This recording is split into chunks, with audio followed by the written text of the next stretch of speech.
in a very unique form of arrogance, which is really human alone in its nature and appearance. There is a given attitude, a given perception of life, that one is not just only apart from everything that one sees, but that what takes place in one's life is something that the individual, apart from what he or she sees, has some control over and can change at will. And if I can't change it, then I just feel bad about myself. And that's where humanity vacillates, is between arrogance and depression. The story is much larger than that.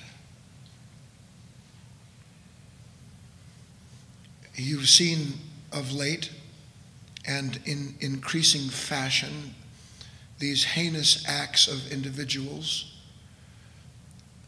acting out some form of great violence, rage expressed towards a group or a community or an individual in fashions, in ways that are beyond what we are habitually used to. To even say those words, that it's worse than what we're habitually used to, is in itself a telling story. But here's what I'm leading to. Right now, in the world that we live in a world that is not just the world that we see. Starting from the outside in, science has more recently been able to register and determine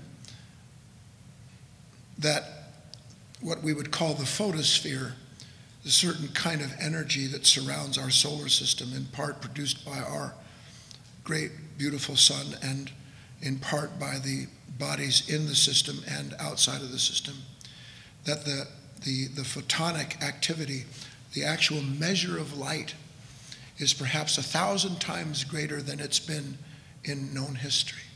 1,000 times greater. And not accidentally, they're also able to determine, and I could go down planet by planet, that most of the planets in our solar system have begun to show a measurable increase in their atmospheric qualities, including a magnitude of difference in the brilliance of the planets, part because of what the planet itself is going through, because they can see and measure certain things interior in the planets, and in part because of what the planet reflects as part of the photosphere that's growing in its magnitude. All of this is to say that our Earth is being bathed increasingly in light. Increasingly in light. Now, does the planet, meaning nature on this planet, does the nature need the increased photonic activity? Nature's been doing pretty good by herself all of this time, hasn't she? So what's the purpose of all this increased light, this increased quickening, this vibratory acceleration? What's its purpose? I can tell you that a great deal of the upheaval that you see in the world, and perhaps in yourself, is due to the fact that matter is being stirred at a level that it hasn't been stirred at before.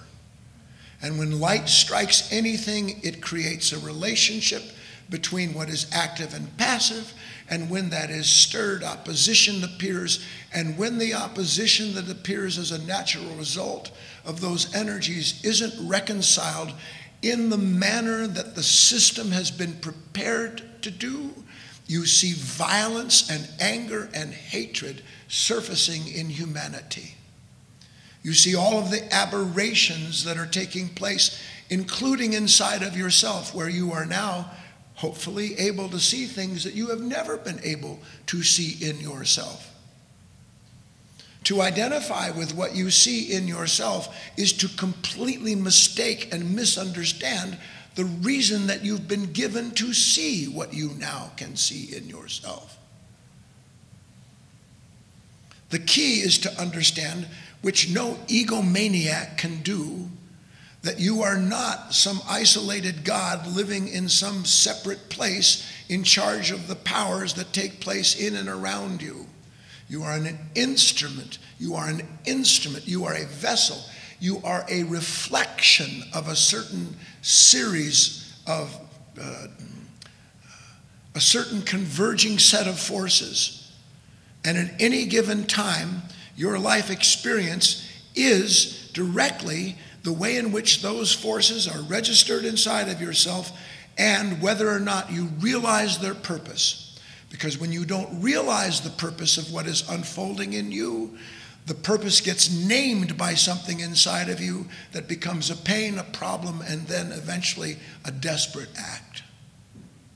Try to understand this. It may serve you in the future.